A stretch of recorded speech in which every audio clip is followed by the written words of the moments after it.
Welcome to রস বাঙালি channel. আমার চ্যানেলে আপনাদের স্বাগত। আজ করব আমি ট্যাংরা মাছের ঝাল রেসিপি।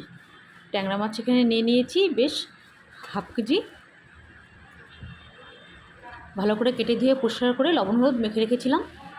এখানে কড়াই বসিয়ে দিয়েছি, কড়াইয়ে তেল গরম হয়ে গেছে। এখন মাছগুলোকে ভেজে নিচ্ছি।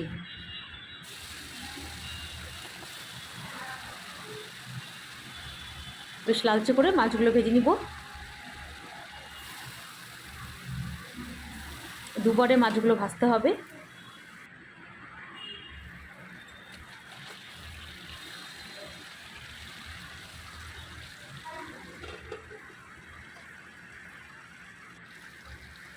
মাছগুলো ভাজা হয়ে গেছে। এখন আমি এই তেলেই আরেকটু তেল দিয়ে দিচ্ছি। এখন দিয়ে দিব জিরা ফোড়ন। তেলটা গরম হয়ে গেছে, দিয়ে দিলাম জিরা ফোড়ন, দিয়ে দিলাম একটা তেজপাতা ছিঁড়ে, আর দিয়ে দিচ্ছি আলুগুলো। সমস্ত আলুগুলো লালচে করে ভেজে নিব। দিয়ে দিব একটা টমেটো, একটা বড় সাইজের টমেটো দিলেই হয়ে যাবে। এখন খুব ভালো করে লালচে করে ভেজে নিব। এখানে আমি কিছু মশলা নিয়ে নিয়েছি, যেরকম আদা বাটা, জিরা বাটা, লঙ্কা বাটা, কিছুটা কাঁচা লঙ্কা, আর দু চার কোয়া রসুন বাটা।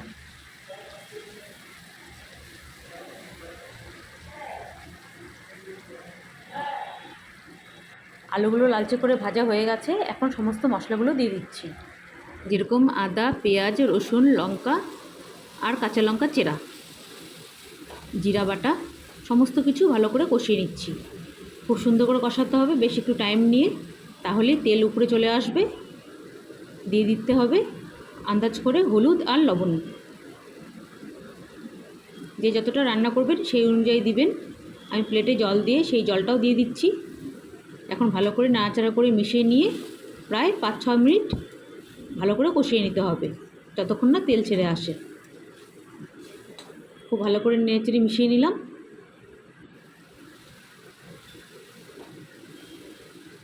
অনেকটাই জল শুকিয়ে এসছে, আলগা জলটা। এখন এই জলটা শুকানো হয়ে গেলে তারপরে আবারও ভালো করে কষিয়ে নিতে হবে।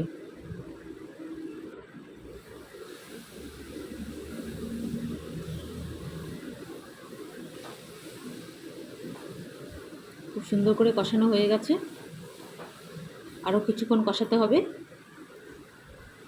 বেশ একটু টাইম নিয়ে কষাতে হবে, তাহলেই খেতে ভালো লাগবে। এটা যেহেতু ট্যাংরা মাছের ঝাল করব, সেহেতু খুব বেশি ঝোল দেওয়া যাবে না। একটু মাখা মাখার থেকে একটু বেশি রস থাকবে। খুব সুন্দর করে কষানো হয়ে গেছে। 5 থেকে 7 মিনিট কষানো হয়ে গেল। দেখুন অনেকটাই আলগা জল একটুও নেই, অনেকটাই শুকিয়ে গেছে, আর সাইড দিয়ে তেলও ছেড়ে গেছে।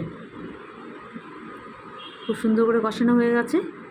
এখন দিয়ে দিতে হবে অল্প জল দিয়ে একটু নাড়াচাড়া করে মিশিয়ে নিয়ে তারপরে যে যতটা গ্রেভি রাখবেন সেই অনুযায়ী জল দিবেন।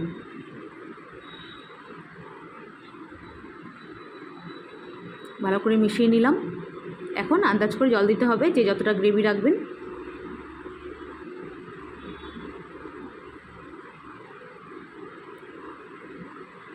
এখন ঝোলটা ফুটে আসা অবধি অপেক্ষা করব।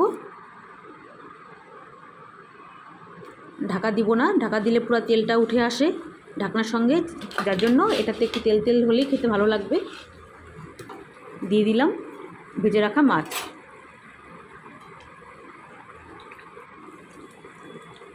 খুব সহজভাবে করে দেখালাম ট্যাংরা মাছের ঝাল রেসিপি, একদম ঘরোয়া উপকরণ দিয়ে।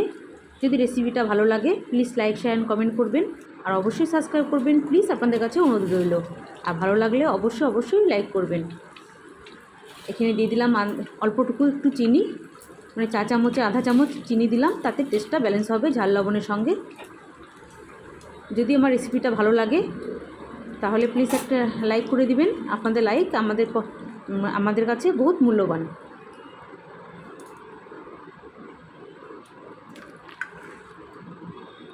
হয়ে গেল আমার রেসিপি কমপ্লিট। আপনারা ভালো থাকুন, সুস্থ থাকুন। দেখা হবে নতুন অন্য কোনো ভিডিওর সঙ্গে। ঠিক এভাবে করে নামাতে হবে, খেতে খুবই ভালো হয়।